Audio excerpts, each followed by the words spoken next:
Hello दोस्तों, welcome back to the channel. I hope आप सभी अच्छे होंगे। आज का जो टॉपिक है वो है आर्टिकल 32। जैसा कि आपने पिछली वीडियो में पढ़ा था, हमने मौलिक अधिकार मौलिक कर्तव्यों के बारे में चर्चा कर ली थी। अब हम आर्टिकल 32 को जानेंगे कि संवैधानिक उपचारों का अधिकार जो है वह किस तरीके से हमारे मौलिक अधिकारों में वर्क करता है, हम किस तरीके से इसका उपयोग कर सकते हैं। चलिए वीडियो की शुरुआत करते हैं।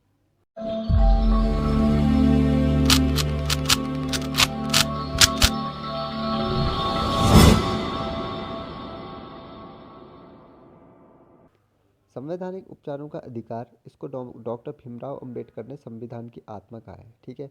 एक क्वेश्चन तो यहीं से बनता है कि संविधान की आत्मा किसे कहते हैं या कौन से अनुच्छेद को संविधान की आत्मा कहा जाता है। संविधान की आत्मा आर्टिकल 32 को कहा जाता है। ठीक है, एक क्वेश्चन ये यहाँ से कंफर्म हो गया। फिर ये पूछता है कि संविधान की आत्मा किसने कहा है, तो उसका आंसर भी यहीं पे दिया है कि डॉक्टर भीमराव अंबेडकर ने आर्टिकल 32 को संविधान की आत्मा कहा है। ठीक है। आर्टिकल 32 को कहते क्या है? संवैधानिक उपचारों का अधिकार। ठीक है, आगे चलते हैं। अनुच्छेद 32 में इसके अंतर्गत मौलिक अधिकारों को प्रवर्तित कराने के लिए समुचित कार्रवाई द्वारा उच्चतम न्यायालय में आवेदन करने का अधिकार प्रदान किया गया है। ठीक है। अगर आपके मौलिक अधिकारों का किसी भी रूप में हनन हो रहा है तो आप उच्च न्यायालय या उच्चतम न्यायालय में आप रिट दायर कर सकते हैं, यानी कि आप शिकायत कर सकते हैं। अपने अधिकारों की कार्रवाई के लिए आप आवेदन कर सकते हैं। ठीक है। इस संदर्भ में सर्वोच्च न्यायालय को 5 तरह की रिट निकालने की शक्ति प्रदान की गई है।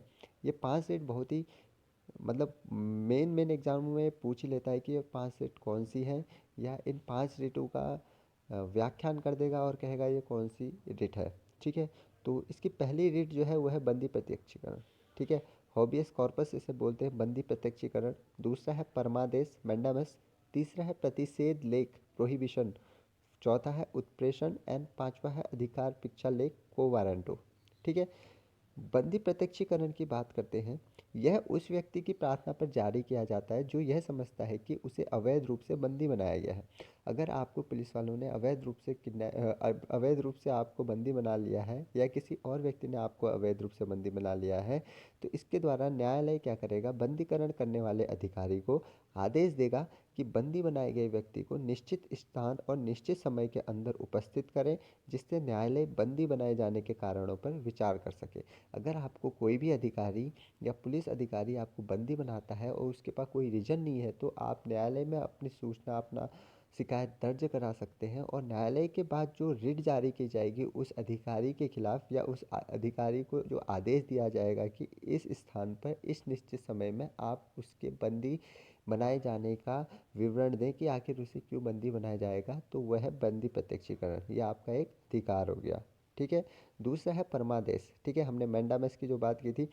परमादेश का लेख उस समय जारी किया जाता है जब कोई पदाधिकारी अपने सार्वजनिक कर्तव्य का निर्वाह नहीं करता। इस प्रकार के आज्ञा पत्र के आधार पर पदाधिकारी को उसके कर्तव्य का पालन करने का आदेश किया जाता है। ठीक है। माना आप किसी ऑफिस में गए हो, जो वहाँ पे पदाधिकारी है, यानी कि जो वहाँ पे अधिकारी बैठ के काम कर रहा है, वह आपकी शिकायतों को नहीं सुन रहा, आपके साथ क्या बोलते हैं, आपके आपके कार्यों का निर्वहन नहीं करता, तो उस समय भी आप उच्चतम न्यायालय में शिकायत कर सकते हैं कि यह अधिकारी अपने पद का दुरुपयोग कर रहा है, या हमारे कार्यों में हमारे कार्यों के साथ जो है संबंध अच्छे से नहीं बना रहा है, तो आप इस पे कार्रवाई कीजिए। तो उसकी जांच पड़ताल के लिए भी जो आदेश जारी करेगी उच्चतम न्यायालय या उच्च न्यायालय, उसे परमादेश कहेंगे। ठीक है। फिर तीसरा है प्रतिषेध लेख। ठीक है। यह आज्ञा पत्र सर्वोच्च न्यायालय तथा उच्च न्यायालयों द्वारा निम्न न्यायालयों व अर्ध न्यायिक न्यायाधिकरणों को जारी करते हुए दिया जाता है। इस मामले में अपने यहाँ कार्रवाई ना करें, क्योंकि यह मामला उनके अधिकार क्षेत्र के बाहर है। अगर कोई ऐसा मामला है जो जिला न्यायालय सत्र या अन्य निचले जो न्यायालय सत्र होते हैं, उनमें कोई मामला चल रहा है और उच्चतम न्यायालय या उच्च न्यायालय के अधिकार क्षेत्र में वो आता है, उन्हें लगता है कि निम्न न्यायालय के अधिकार क्षेत्र से ये मामला बाहर है, तो यह प्रतिषेध लेख जो है उस न्यायालय को दिया जाता है कि ये मामला आपके केस से बाहर है, आपके क्षेत्र से बाहर है, तो इसको जो है हम ही सॉल्व करेंगे, ये आप हमें दें। ठीक है। उसके बाद आता है उत्प्रेषण। इसके द्वारा अधीनस्थ न्यायालयों को यह निर्देश दिया जाता है कि अपने पास लंबित मुकदमों के न्याय निर्णय के लिए उसे वरिष्ठ न्यायालय को भेजे।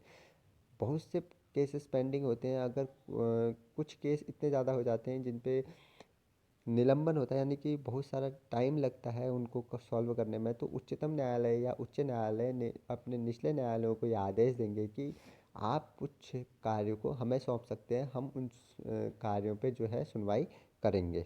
ठीक है। फिर आता है अधिकार परीक्षा लेख।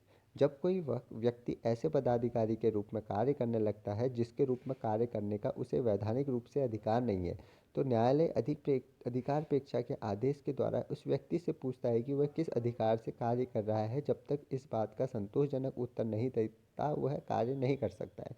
इसका मतलब ये है, ये थोड़ा डिफिकल्ट टर्म है याद करने के लिए, इसको सीधी सी लैंग्वेज में ये समझिए, किसी वैकेंसी के लिए आप क्या प्रबल दावेदार हैं, लेकिन कोई और किसी क्या बोलते हैं अवैध रूप से उस सीट पर कब्जा कर लेता है और वहाँ कार्य करना शुरू कर देता है, तो आप इस चीज़ की शिकायत उच्चतम न्यायालय में कर सकते हैं कि उस फलाने ने फलाने तरीके से उस सीट पे कब्जा कर लिया और उस पर वो कार्य कर रहा है। ठीक है। तो न्यायालय द्वारा इस फील्ड में भी आपकी हेल्प की जाएगी और अधिकार पेक्षा लेख रिट जारी की जाएगी उस शख्स के खिलाफ जो अवैध रूप से उस सीट में बैठ के कार्य कर रहा है, और वो तब तक उस पर कार्य नहीं करेगा जब तक उसका संतोषजनक उत्तर न्यायालय को नहीं मिलेगा। आई होप आपको ये पांचों की पांच सीट समझ में आ गई होगी। पहली थी हॉबियस कॉर्पस, दूसरी थी परमादेश, तीसरा था प्रतिषेध लेख, चौथा था उत्प्रेषण एंड पांचवा था अधिकार पेक्षा लेख। ठीक है। इंग्लिश में अगर हम बात करें तो हॉबियस कॉर्पस, मैंडामस, प्रोहिबिशन, सर्टेरी एंड कोवारंटो। ठीक है। आई होप आपको ये वीडियो पसंद आई होगी। वीडियो पसंद आई है तो वीडियो को लाइक करना, ज़्यादा से ज़्यादा शेयर करना, एंड कमेंट में आपने अपने कमेंट लिखना। ठीक है। मिलते हैं जल्दी नेक्स्ट वीडियो में, तब तक के लिए thank you so much for watching. Bye.